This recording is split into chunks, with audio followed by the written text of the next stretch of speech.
Berdasarkan Al-Quranul Karim surat Al-Isra surat 17 ayat ke-32, di mana Allah Subhanahu wa taala berfirman, dan janganlah kamu mendekati perbuatan-perbuatan keji, baik yang nampak maupun yang tersembunyi.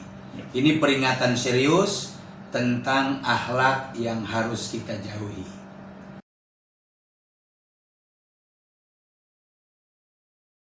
Assalamualaikum warahmatullahi wabarakatuh. Sahabat yang dirahmati Allah, selamat bertemu kembali dengan program Duet Pencerah Hati. Hari ini kita akan membahas terkait dengan akhlakul majmumah. Ialah ini tema yang berat tapi penting. Akhlakul majmumah atau akhlak-akhlak tercela yang harus kita jauhi, yang harus kita hindari. Bersama saya Suprapto Muslim, dan alhamdulillah kita telah ditemani oleh guru kita, Ustadz Haji Didin Khairuddin. Ustadz, mengapa tema ini penting? Tema ini menjadi penting ini berdasarkan Al-Quranul Karim surat Al-Isra surat 17 ayat ke-32, di mana Allah Subhanahu wa taala berfirman, dan janganlah kamu mendekati perbuatan-perbuatan keji, baik yang nampak maupun yang tersembunyi. Ini peringatan serius tentang akhlak yang harus kita jauhi. Baik, sebenarnya definisi akhlakul majmumah itu seperti apa? Akhlak ini terbagi kepada dua kelompok besar. Satu akhlakul karimah, akhlak yang mulia. Yang kedua adalah akhlakul majmumah. Apa itu akhlakul majmumah? Segala sifat buruk yang dilarang di dalam Islam. Ya. Seperti kibir, kibria, sombong. Allah berfirman, sesungguhnya Allah tidak menyukai orang yang sombong dan membanggakan diri. Surat Luqman ayat ke-18. Yang kedua, akhlak majmumah itu adalah ghibah. Wah, ini ghibah banyak banget. Ini ibu-ibu biasanya menggunjing. Rasulullah SAW bersabda, tahukah kalian apa itu ghibah? Yaitu menyebutkan sesuatu yang tidak disukai oleh saudara. Rawahu Muslim. Itulah ghibah. Ya, baik. Mohon dijelaskan Ustaz, contoh-contoh nyata akhlak tercela itu.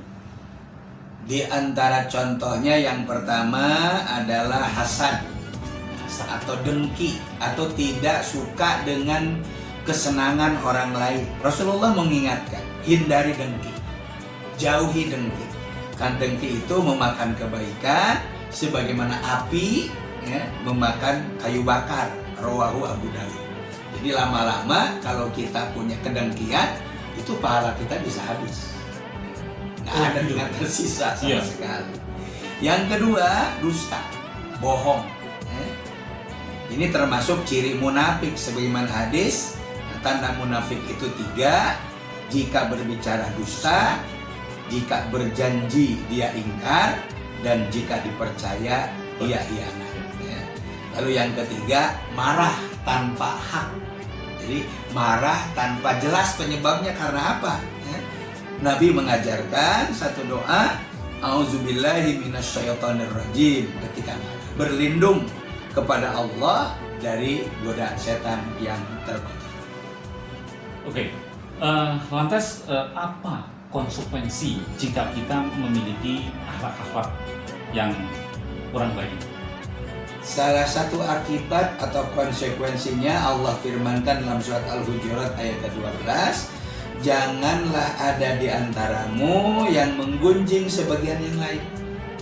Apakah ada di antara kamu yang suka memakan daging saudaranya yang sudah mati? Artinya ini adalah perbuatan yang hina dan zalim. Dampaknya apa? Satu, pasti merusak persaudaraan. Yang kedua, jelas menghapuskan pahala.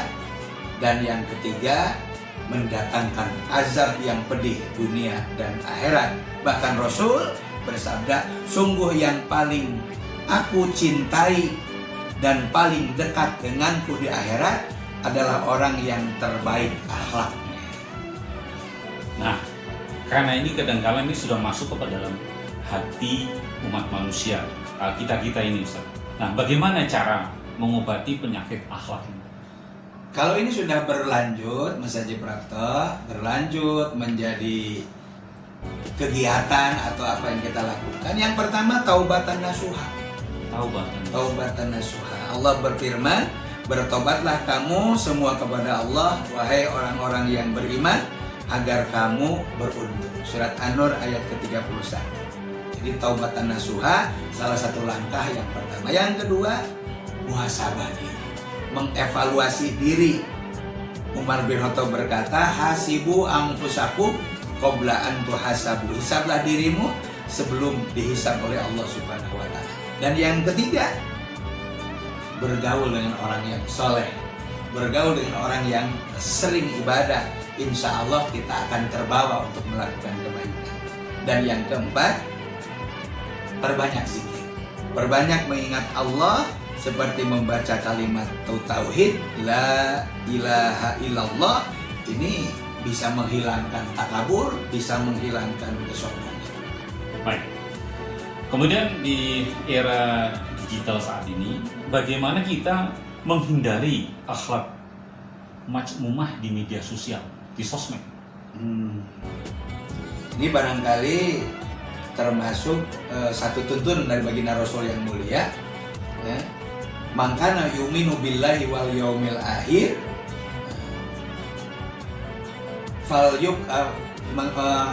falyakul auliyasmut. Siapa yang beriman kepada Allah dan hari akhir, maka berkatalah yang baik atau diam. Ini hadis riwayat Imam Bukhari. Selanjutnya, tip praktisnya seperti apa? Allah Subhanahu wa Ta'ala mengingatkan kepada kita, wahai orang-orang yang beriman, bertakwalah kepada Allah dan ucapkanlah ucapan yang benar. Dengan mengucapkan ucapan yang benar sesuai dengan surat Al-Ahzab ayat ke-70, insya Allah kita akan senantiasa terjaga dari hal-hal yang seperti ini. Oke, artinya bahwa melalui media sosial itu kita tidak begitu mudah untuk menyebarkan berita-berita itu, karena harus dipelajari bener nggak nih? Ya, tabayun. Sebelum di broadcast kepada teman-teman yang lain, harus istilahnya di pause dulu.